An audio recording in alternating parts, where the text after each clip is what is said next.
कुछ जानी पहचानी होती है, कुछ अनजानी।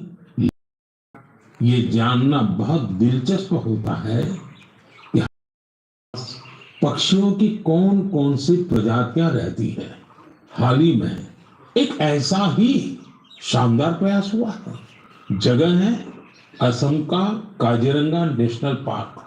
वैसे तो ये इलाका अपने राइनोज, गैंडों के लिए मशहूर है, लेकिन इस बार चर्चा का विषय बना है यहाँ के घास के मैदान और उनमें रहने वाली चिड़िया। यह पहली बार ग्रासलैंड बर्ड सेंसस हुआ है। आप जानकर खुश होंगे, इस सेंसस की वजह से पक्षियों की 40 से ज्यादा प्रजातियों की पहचान हुई है। इनमें कई दुर्लभ पक्षी शामिल हैं। आप सोच रहे होंगे, इतने पक्षी कैसे पहचान में आए? इसमें टेक्नोलॉजी ने कमाल किया। सेंसस करने वाली टीम ने आवाज रिकॉर्ड करने वाले यंत्र लगाए, फिर कंप्यूटर से उन आवाजों का विश्लेषण किया, एआई का उपयोग किया। सिर्फ आवाजों से ही पक्षियों की पहचान हो गई, वो भी बिना उन्हें डिस्टर्ब किए। सोचिए, टेक्नोलॉजी और संवेदनशीलता जब एक साथ आते हैं तो प्रकृति को समझना कितना आसान और गहरा हो जाता है। हमें ऐसे प्रयासों को बढ़ावा देना चाहिए ताकि हम अपनी जैव विविधता को पहचान सकें और अगली पीढ़ी को भी इसे जोड़ सकें।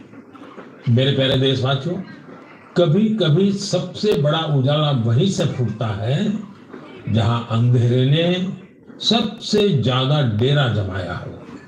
ऐसा ही एक उदाहरण है झारखंड के गुमला जिले का। एक समय था जब ये इलाका माओवादी हिंसा के लिए जाना जाता था। बासिया ब्लॉक के गांव वीरान हो रहे थे। लोग डर के साए में जीते थे। रोजगार की कोई संभावना नजर नहीं आती थी। जमीनें खाली पड़ी थी और नौजवान पलायन कर रहे थे। लेकिन फिर बदलाव की एक बहुत ही शांत और धैर्य से भरी हुई शुरुआत हुई। ओम प्रकाश साहू जी नाम के एक युवक ने हिंसा का रास्ता छोड़ दिया।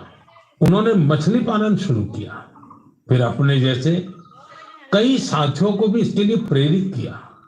उनके इस प्रयास का असर भी हुआ। जो पहले बंदूक थामे हुए थे, अब मछली पकड़ने वाला जाल थाम चुके हैं। साथियों, ओम प्रकाश साहू जी की शुरुआत आसान नहीं थी। विरोध हुआ, धमकियां मिली, लेकिन हौसला नहीं टूटा। जब प्रधानमंत्री मत्स्य संपदा योजना आई तो उन्हें नई ताकत मिली। सरकार से ट्रेनिंग मिली, तालाब बनाने में मदद मिली और देखते देखते गुमला में मत्स्य क्रांति का सूत्रपात हो गया। आज बासिया ब्लॉक के 150 से ज्यादा परिवार मछली पालन से जुड़ चुके हैं। कई तो ऐसे लोग हैं जो कभी नक्सली संगठन में थे, अब वे गांव में ही सम्मान से जीवन जी रहे हैं और दूसरों को रोजगार दे रहे हैं। गुमला की यह यात्रा हमें सिखाती है, अगर रास्ता सही हो और मन में भरोसा हो तो सबसे कठिन परिस्थितियों में भी विकास का दीप जल सकता है। मेरे प्यारे देशवासियों, क्या आप जानते हैं ओलंपिक के बाद सबसे बड़ा खेल आयोजन कौन सा होता है? इसका उत्तर है world police and fire games.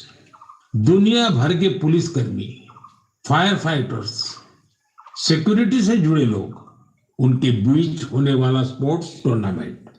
इस बार यह टूर्नामेंट अमेरिका में हुआ और इसमें भारत ने इतिहास रच दिया। भारत ने करीब करीब 600 मेडल जीते। 71 देशों में हम टॉप 3 में पहुंचे। उन वर्दीधारियों की मेहनत रंग लाई जो दिन रात देश के लिए खड़े रहते हैं। हमारे ये साथी अब खेल के मैदान में भी झंडा बुलंद कर रहे हैं। मैं सभी खिलाड़ियों और कोचिंग टीम को बधाई देता हूं। वैसे आपके लिए ये भी जानना दिलचस्प होगा कि 2029 में ये गेम्स भारत में होंगे। दुनिया भर से खिलाड़ी हमारे देश आएंगे। हम उन्हें भारत की मेहमान नवाजी दिखाएंगे, अपनी खेल संस्कृति से परिचय कराएंगे। साथियों, बीते दिनों मुझे कई यंग एथलीट्स और उनके पेरेंट्स के संदेश मिले हैं। इनमें खेलो भारत नीति 2025 की खूब सराहना की गई है। इस नीति का लक्ष्य साफ है, भारत को स्पोर्टिंग सुपर पावर बनाना।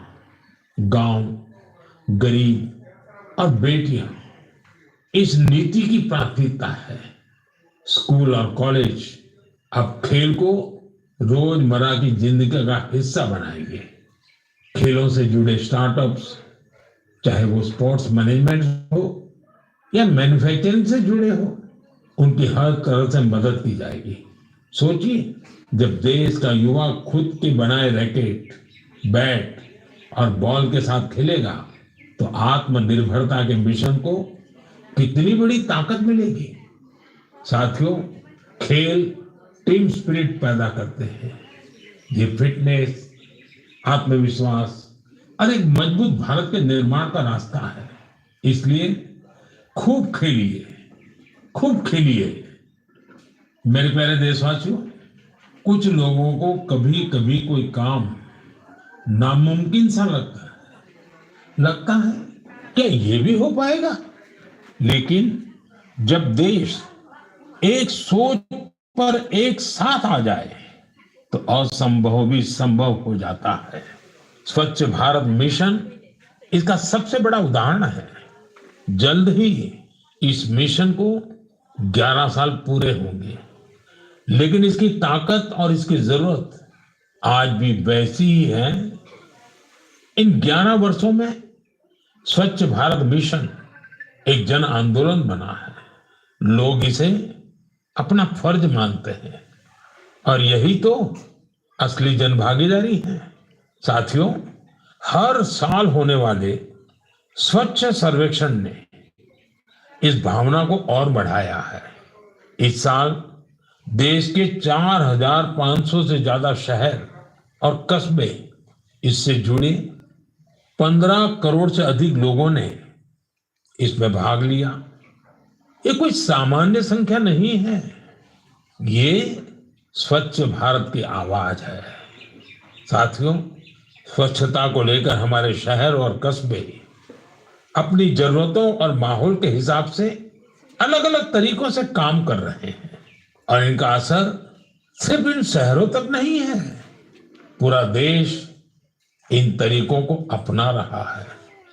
उत्तराखंड में कीर्तिनगर के लोग पहाड़ों में वेस्ट मैनेजमेंट की नई मिसाल कायम कर रहे हैं। ऐसे ही बेंगलुरु में टेक्नोलॉजी से ऑर्गेनिक वेस्ट मैनेजमेंट का काम हो रहा है। अरुणाचल में एक छोटा सा शहर रोइंग है। एक समय था जब यहाँ लोगों के स्वास्थ्य के सामने वेस्ट मैनेजमेंट बहुत बड़ा चैलेंज था। यहाँ के लोगों ने इसकी जिम्मेदारी ली। ग्रीन रोइंग इनिशिएटिव शुरू हुआ और फिर रिसाइकल वेस्ट से एक पूरा पार्क बना दिया गया। ऐसे ही कराड़ में, विजयवाड़ा में वाटर मैनेजमेंट के कई नए उदाहरण बने हैं। अहमदाबाद में रिवर फ्रंट पर सफाई ने भी सबका ध्यान खींचा है। साथियों, भोपाल की एक टीम का नाम है सकारात्मक सोच। इसमें 200 महिलाएं हैं। ये सिर्फ सफाई नहीं करती, सोच भी बदलती है। एक साथ मिलकर शहर के 17 पार्कों की सफाई करना, कपड़े के थैले बांटना, इनका हर कदम एक संदेश है। ऐसे प्रयासों की वजह से ही भोपाल भी अब स्वच्छ सर्वेक्षण में